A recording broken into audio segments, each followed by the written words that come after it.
Komið sæl, þetta er svart og hvítt. Jón Gretar heiti ég og ætla að vera með ykkur í þessum stuttu þáttum. Ég ætla ekki að hafa þetta langt. Stundum náttúrulega dregst þetta aðeins en hver veit, kannski verður þetta skemmtilegt og kannski er þetta bara hundfucking leiðilegt. Eins og við höfum kannski vanist hérna undanfarið. Ég ætla að byrja á því að fara í þennan leik sem við vorum að fylgjast með. Þetta var Aston Villa, bikarinn, FA Cup og enn og aftur, ertu ekki að grínast í mér. Þarna fóru bara, það sýndi sig alveg 100% hversu lélegir dómarar í ensku deildinni eru. Þeir eru orðnir svo háðir þessu blessaða VAR-kerfi að þeir bara kunni ekki að dæma lengur. Þú séð það bara eins og markið sem að þeir skoruðu var alltaf kolólulegt. Hann var svo rangstæður að það hálfa væri nóg. Við erum að tala örugglega svona 50-60 cm sem hann er fyrir innan línu. Við höfum séð línumenn flagga á þetta mjög auðveldlega. Þeir gerðu það ekki núna. Það voru stanslausar. Það voru 3 bara mjög vel tilgreindar vítaspyrnur sem við áttum að fá í þessum leik og bara góður fótur fyrir þeim öllum 3 sem var bara glórulaust að þeir skulle ekki dæma. Þetta sýnir bara að maður fer að halda það að það er eitthvað svona agenda á móti Newcastle. Maður finnur það, það er einhver gremja þarna. Ég veit ekki hvað þetta er, hvort þetta sé pólitískt eða hvernig sem það fer fram, en það er eitthvað stórvægilegt í gangi þarna. Svo er tæklingin á Murphy, það var rautt spjald allan daginn. Veit ekki hvernig hann komst að því að þetta var ekki rautt spjald, en það er spurning. Ég gera þetta alltaf hérna þegar þeir byrja, sko. Þetta eru peningar. Og það er eitthvað stórvægilegt að í þessu kerfi hjá þeim, sko. Alveg eitthvað stórvægilegt. Dómaramál, ok, flottir. Ég er búinn að taka vel á þeim, eða hitt og heldur. Leikurinn allur var mjög furðulega dæmdur.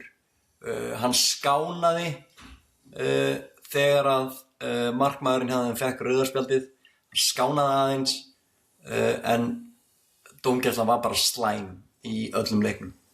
Þeir náðu einu svona atriði sem að fór rétt fram. Já, við skulum að hætta að lasta dómarana. Maður má aldrei segja neitt við þá, er það ekki? Það er alveg bannað, maður verður að vera góður og stilltur strákur þegar maður kemur að því. En, ok, allt í lagi. Ég er Eddie Howe out. Ég er á þeirri könnu. Ég er ekki að segja það vegna þess að mér líkar illa við hann. Ég er ekki að segja það að hann hafi ekki gert neitt. Ég er ekki að lasta hann fyrir eitt né neitt. Hann er búinn að vera stórkostlegur. Hann er búinn að gera stórkostlega hluti. Hann er, ég vil fá stytta á honum fyrir utan St. James's Park, sko. Hann er búinn að gera hluti sem ég held að væri ekki hægt að gera. Já, það er svona skrítið að fólk myndi þá örugglega spyrja mig af hverju viltu hann þá í burtu.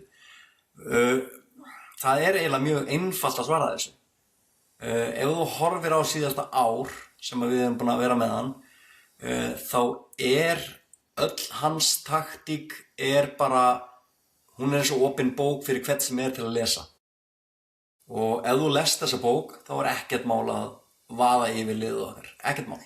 Þú veist nákvæmlega hvað er að fara að gerast, á hvaða mínútu, þú veist hvaða kerfi er spilað, þú veist hvaða leikmönnum er spilað, vegna þess að hann náttúrulega bara elskar sína leikmenn og vill bara hafa þá alveg sama hvernig staðan er.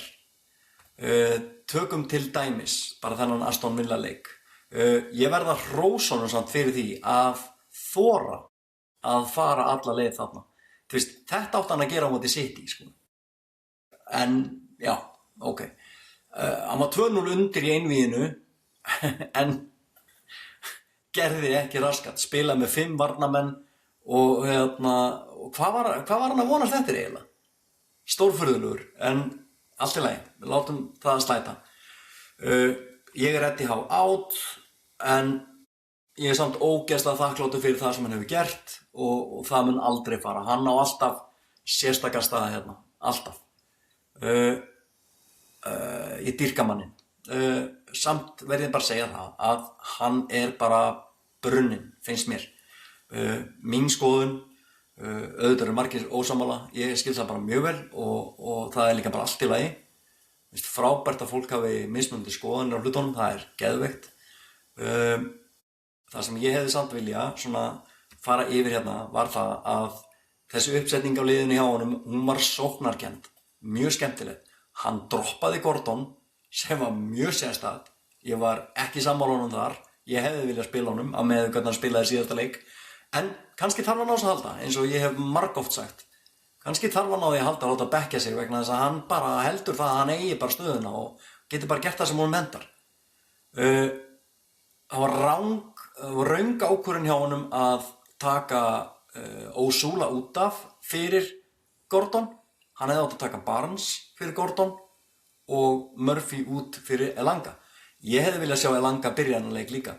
Hann stóð sig frábærlega á móti City. Ég veit að hann skoraði mark, jú, en það segir ekki allt saman. Hann stóð sig vel og maður sér það. Það er eitthvað að gerast þarna. Loksins er hann að vakna.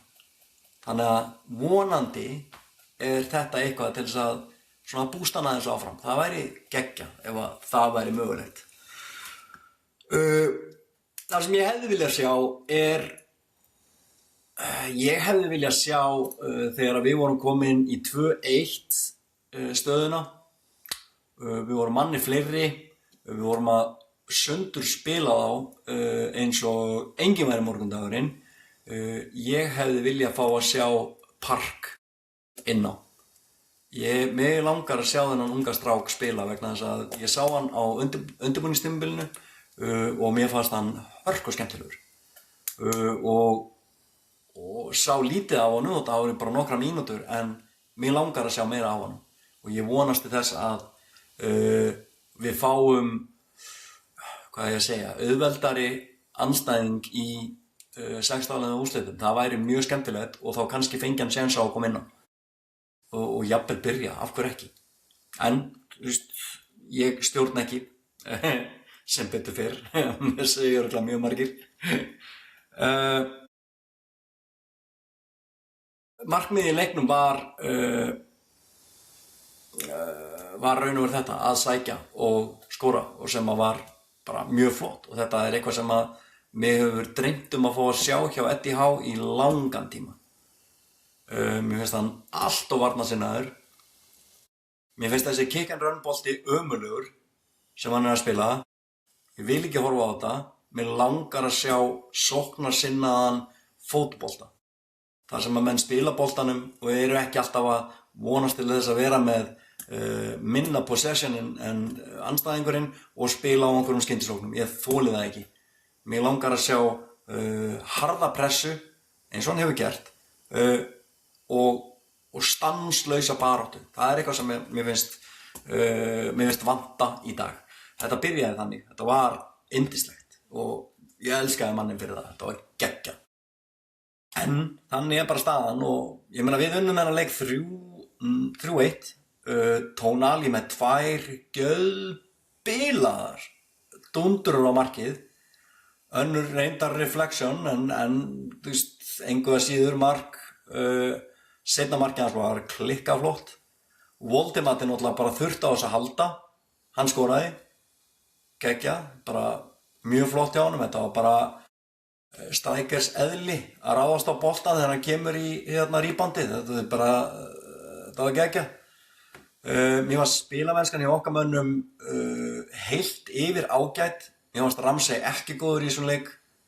Mér fannst hann bara að setja manninn inn og láta hann byrja í leikis á þessum. Þetta var svona, þú veist, ég hef ekkert á móti honum en mér finnst hann þungur. Mér finnst hann hreyfa sig hægt. Það kemur barátta í hann öðru hverju og ég ætla ekki að segja hann sé lélegur, alls ekki, en það vantar eitthvað í hann, það vantar, hausinn á honum ekki alveg komin á sinn stað. Hvað á ég að segja með Trippier, alveg rétt, Guð minn almáttugur. Þessi risaeðla, hún getur ekki hreyft sig. Þetta rosalegt, sko. Þú veist, ég dáist að móttökuna hjá manninum, hann getur tekið á móti öllum boltum, alveg sama hversu fastan, hversu háan, einhvern veginn, þá bara drepur hann boltan strax fyrir lappirnar á sig, það bara stórkostlegt. En maðurinn getur bara ekki hlaupið. Hann bara algjörlega búinn. Og ég veit að margir segja reynslan, það svo mikið reynsla í manninum, við verðum að hafa hann, reynslan allt og getur gert svo stóra hluti og Guð minn almáttugur, í alvörunni tala. Það fólk sem segir þetta í alvörunni, hlustið á sjálfan ykkur og reynið að setja saman 2 og 2 og ekki alltaf að fá út 17, sko. Please. Bara, þetta agalegt, sko. Trippier búinn fyrir löngu síðan. Hann var búinn í fyrra. Ég ekki að segja að ég sé ekki honum þakklátur, langt frá því. Hann stóð sig brilliantly, sko. Þegar hann kom til okkar fyrsta árið, brilliant. En svo byrjaði hann að dala og þú veist, það ekkert eftir. Hann hefur engar hotspinnur, hann hefur engar aukaspinnur, hann hefur ekki neitt. Þú veist, með þess að innköstin hans léleg, sko. Þú veist, þannig að það eina sem hann hefur í dag móttakan. Hann kann að taka á móti bolta og ég gef honum það 100%. Og færir sko listaverk. Það stórfurðulegt að sjá hvernig maðurinn gerir þetta. Ég vildi að allir í liðinu geti gert þetta. Það væri stórkostlegt. Búinn að lasta hann. Ok. Voldemati stóð sér vel. Tonali stóð sér flott. Ramsey, hann var bara fínn, hann engin stjörnuleikmaður en hann stóð sér allt í lagi. Hann var þungur á sér, þess vegna var hann tekinn út af, væntanlega. Jacob Murphy var hörmulegur í þessum leik, bara heilt yfir hörmulegur, eins og bara í síðasta leik. Ég skil ekki okkur í ósköpunum hann fekk að byrja þennan leik, það þetta sem ég þoli ekki við ETH, sko. Ég fatt ekki hvernig hann getur haga sér, hvernig hann getur sett þetta fram svona, þú veist, eru frammistöður í leikjunum og undan, segja þau ekki neitt, þú veist, ekkert sem gefur þér hugmynd það að þetta muni actually vera eitthvað alvöru, þú veist, það það sem að lætur mig fá áhyggjur af að ETH skuli vera þarna ennþá. Já, þannig að það raun og þetta bara sem ég hef að segja. Ramsdale, það var nú lítið fyrir hann að gera þannig séð. Hann fekk á að setja mark, jú, hann gerði það, en þú veist, það var ólulegt mark, hann átti aldrei að komast þangað, þetta átti aldrei að vera dæmt, þannig að fyrir mér var hann með hreina skjöld, þannig að já, hann var bara fínn. Það var ekkert mikið að gera hjá honum, þannig að öll skiptin sem hann raun og veru hafði eitthvað að gera, það var raun og veru að taka á móti sendingum og senda boltann og hann bara spilaði nánast eins og varnarmaður, fannst mér. En jú, einhver skot voru þarna og vörslur og grípa bolta og eitthvað og kýla og þetta var bara ekki það mikið. Við vorum náttúrulega manni fleiri í seinni hálfleik og við hefðum átt að vera 2 mönnum fleiri ef að réttlætið hefði spilað þetta á sinn rétta veg, en það var bara ekki og við getum ekkert gert í því miður. En sigur sigur, við erum áfram í næstu umferð. Ég vona að við fáum einhverja svona þægilegri en Aston Villa, þetta stórkostlegt lið Aston Villa, en bara, já, þeir voru bara hauslausir í þessum leik, fannst mér. Mætti ekki til leiks, ekki allavega til þess að sigra þennan leik. Þeir reyndu en já, þeir höfðu þetta bara ekki í sér. Já, ég ætla nú ekki að hafa þetta mikið lengra. Þessi leikur var frábær, það var gaman að horfa á hann. Og lítið ætla að segja annað meir það, en annars já, bara endilega ef þið hafið einhverjar skoðanir á þessu, endilega droppið við einhverjum kommentum við þetta. Það væri gaman að heyra. En ég kveða Vili. Þetta er Svart og hvítt. Sjáumst.